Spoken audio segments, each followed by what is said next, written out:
जय हिंद दोस्तों, मैं ध्रुव कुमार आप सभी का ध्रुव में स्वागत करता हूं। आज हम इस वीडियो में हम लोग वैसे करंट अफेयर्स के क्वेश्चंस लेकर के आए हैं जो आपके एग्जाम के पॉइंट ऑफ व्यू से काफी इंपॉर्टेंट क्वेश्चंस हैं।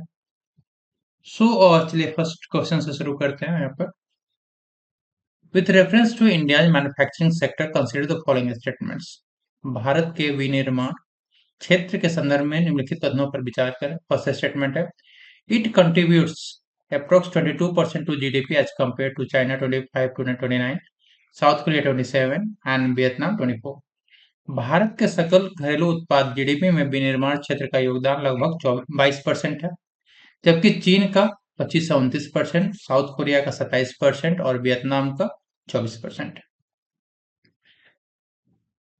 21.5% of the workforce is employed in the manufacturing sector in India, compared with the 45% in agriculture and 29% in services. Bharat के लगभग 21.5% कार्यबल विनिर्माण क्षेत्र में कार्यरत है, जबकि 45% कृषि क्षेत्र में, 29% सेवा क्षेत्र में कार्यरत है। थर्ड स्टेटमेंट है, India gross expenditure on research and development GERD as percentage of GDP is merely 2.1%, which is much below as compared to the China and US।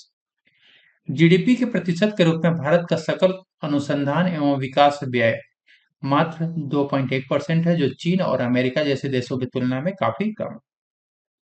तो यहाँ पर मैन्युफैक्चरिंग सेक्टर ऑफ इंडिया से related तीन statements दिए हुए हैं, सही बताने हैं कि कौन कौन से सही हैं।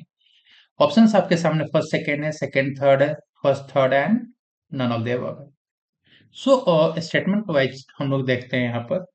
फर्स्ट स्टेटमेंट है कि जो आपका इंडिया का मैन्युफैक्चरिंग सेक्टर है, जीडीपी में उसका कंट्रीब्यूशन 22% है। ठीक है। ये फर्स्ट स्टेटमेंट आपका यहाँ पर ये 22% नहीं होकर के आपका ये है 17%। ठीक है, 17%। इसलिए ये आपका स्टेटमेंट यहाँ पे रॉन्ग होता है, जबकि चाइना में 25 to 29% है, साउथ कोरिया में 27% है और वियतनाम में 24% है। सेकेंड स्टेटमेंट है कि यहाँ पे जो वर्क फोर्स है वो एम्प्लॉयड है मैन्युफैक्चरिंग सेक्टर में। परसेंटेज यहाँ पे 21.5% लिखा हुआ है।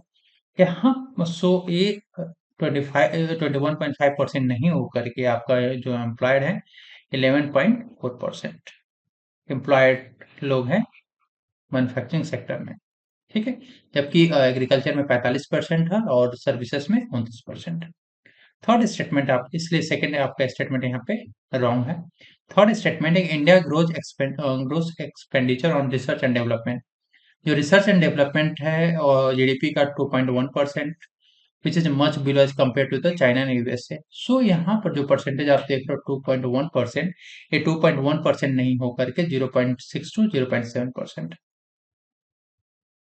ठीक है, इसलिए जो चाइना और यूएस के कंपेयर में बहुत कम है, इसलिए थर्ड स्टेटमेंट भी आपका यहाँ पे रॉन्ग होता है। करेक्ट आंसर आपका क्या हो जाएगा? डी हो जाएगा, नॉन ऑफ द एबव।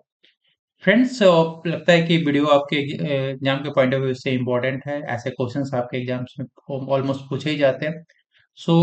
आपसे रिक्वेस्ट है कि एज ए सपोर्ट चैनल को सब्सक्राइब कर दीजिए, वीडियो को लाइक करके अपने दोस्तों के साथ शेयर भी कर सकते हैं। नेक्स्ट क्वेश्चन देखते हैं हम यहाँ पर।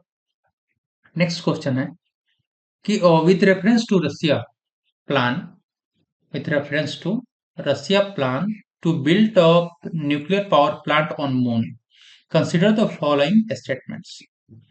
चंद्रमा पर परमाणु संयंत्र बनाने की रूस की जो योजना के संदर्भ में निम्नलिखित कथनों पर विचार कीजिए।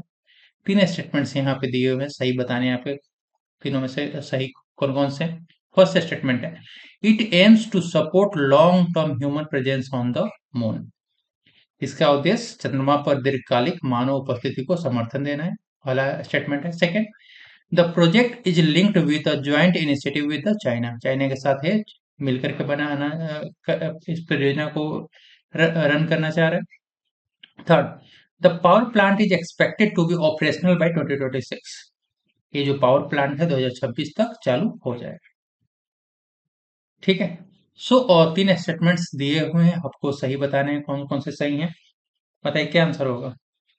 फर्स्ट स्टेटमेंट आपका करेक्ट है, क्योंकि long term human presence on the moon को सपोर्ट करता है। सेकेंड, रूस जो है चाइना के साथ मिल करके अपना परमाणु ऊर्जा संयंत्र को मून पे स्थापित करना चाहता है।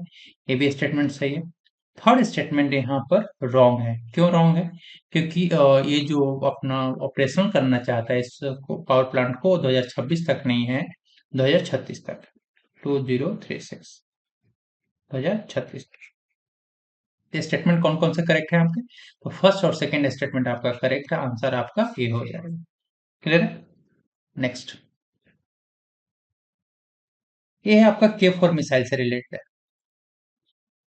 Consider the following statement about the K four missiles.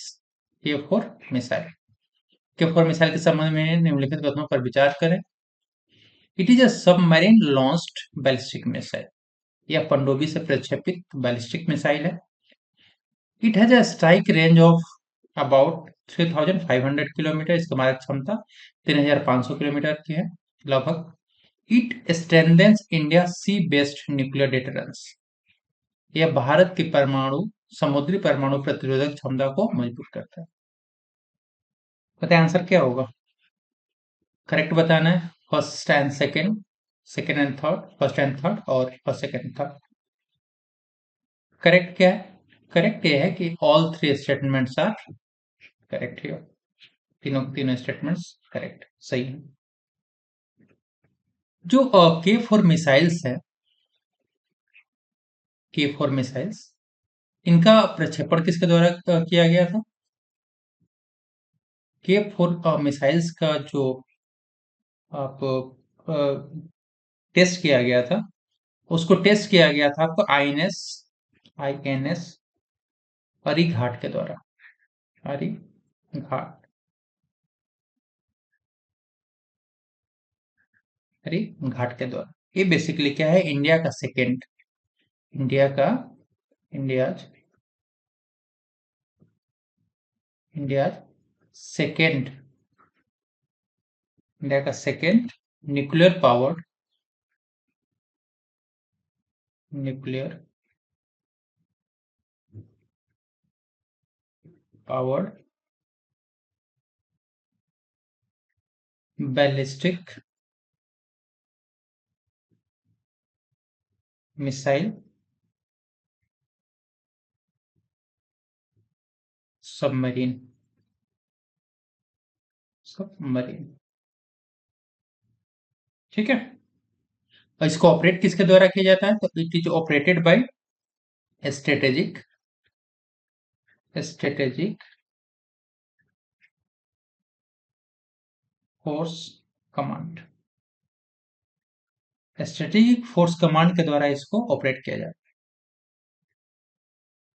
Clear है? और जो के फोर मिसाइल है उसका मारक क्षमता आपका 3500 किलोमीटर तक है। तो ये कुछ पॉइंट्स हैं जो आपके एग्जाम्स में पूछे जा सकते हैं। नेक्स्ट देखते हैं। नेक्स्ट, खेलो इंडिया जनजातीय खेल। With reference to the Khelo India tribal games, consider the following statements. तीन स्टेटमेंट्स यहाँ पे दिया हुआ। खेलो इंडिया जनजातीय खेल के संबंध में कथन पर विचार करें। First, Chhattisgarh is the first state to host the games. Chhattisgarh first state है जिसने इस गेम को होस्ट किया, मेजबानी किए करने वाला पहला राज्य है Chhattisgarh. Morveer is the official mascot. Morveer आधिकारिक शुभंकर है। थर्ड स्टेटमेंट है, the games are part of Khelo India scheme. जो ये गेम है वो पार्ट है किसका? खेलो इंडिया स्कीम का। क्लियर है? आंसर बताना है यहाँ पे करेक्ट कौन से? करेक्ट, तो फर्स्ट एंड सेकंड करेक्ट है, सेकंड एंड थर्ड करेक्ट है, फर्स्ट एंड थर्ड करेक्ट है, और या तीनों सही है। क्या आंसर होगा इसका? तीनों आंसर होगा, तीनों सही है। छत्तीसगढ़ फर्स्ट स्टेट है जिसने इसको गेम्स को होस्ट किया। मोरविल इसका ऑफिशियल मास्कट है और ये जो खेलो इंडिया स्कीम का पार्ट है। छत्तीसगढ़ के कहाँ पर ये हुआ है? तो बिलासपुर से शुरू हुआ है। तो यहाँ से ये पूछा जा सकता है कि कहाँ पे वो शुरू होगा? बिलासपुर। ठीक है। और कब से शुरू होने वाला है? तो ये गेम शुरू होने वाला है 14 फरवरी 2026, 2026। क्लियर? चलिए नेक्स्ट क्वेश्चन देखना। नेक्स्ट क्वेश्चन आपका यहाँ पर है कि कुवैत ने साइन किया है 4.1 dollar billion agreement with the China. किसके कंस्ट्रक्शन के लिए? तो कुवैत ने 4.1 अरब डॉलर का समझौता चीन के साथ किसके निर्माण के लिए किया है? ऑप्शंस यहाँ पे है, बंदरगाह के लिए है, लेकिन कौन सा बंदरगाह? तो मीना अल अहमदी बंदरगाह के लिए, पोर्ट के लिए, या सुवैक पोर्ट के लिए, मुबारक अल कबीर बंदरगाह के लिए, या दोहा बंदरगाह के लिए। चार ऑप्शंस दिए हुए हैं, आपको आंसर बताना है किस बंदरगाह के लिए चाइना ने और कुवैत के साथ अपना 4.1 डॉलर का समझौता किया उसके कंस्ट्रक्शन के लिए।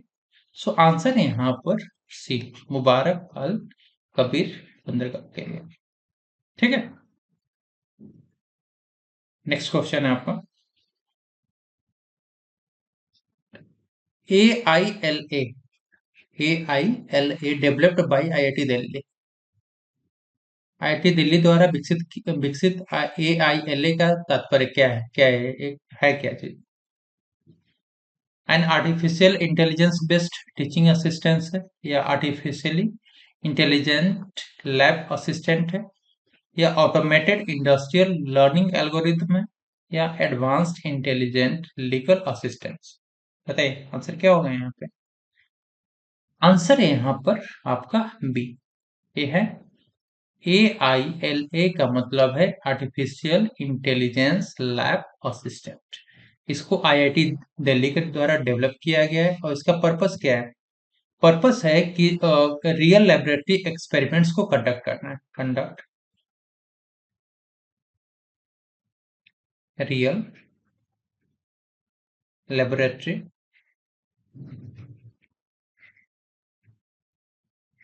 Experiment experiments. ठीक है, जिसमें ह्यूमन का इंटरवेंशन मिनिमल देखा, मिनिमल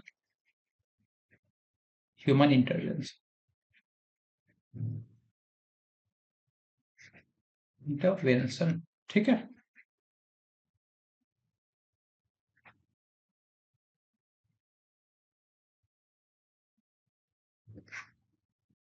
नेक्स्ट क्वेश्चन देखते हैं। नेक्स्ट आपका यहाँ पर Anu Garg Anu Garg has been appointed as. Anu Garg को किस पद पर नियुक्त किया गया? India first women cabinet secretary, Odisha first women chief secretary, या first women chief secretary of India, या गवर्नर ऑफ ओडिशा। बताइए आंसर क्या होगा? आंसर है यहाँ पर आपका बी, ओडिशा के फर्स्ट चीफ सेक्रेटरी बनी है जिनका नाम है अनु गर्ग। सो फ्रेंड्स, ये कुछ करंट अफेयर्स थे जो आपके एग्जाम के पॉइंट ऑफ व्यू से काफी इंपॉर्टेंट है। आपसे रिक्वेस्ट है कि as a support please channel को सब्सक्राइब कर दीजिए, वीडियो को लाइक करके अपने दोस्तों के साथ शेयर कर दीजिए। मिलते हैं नेक्स्ट वीडियो, थैंक यू।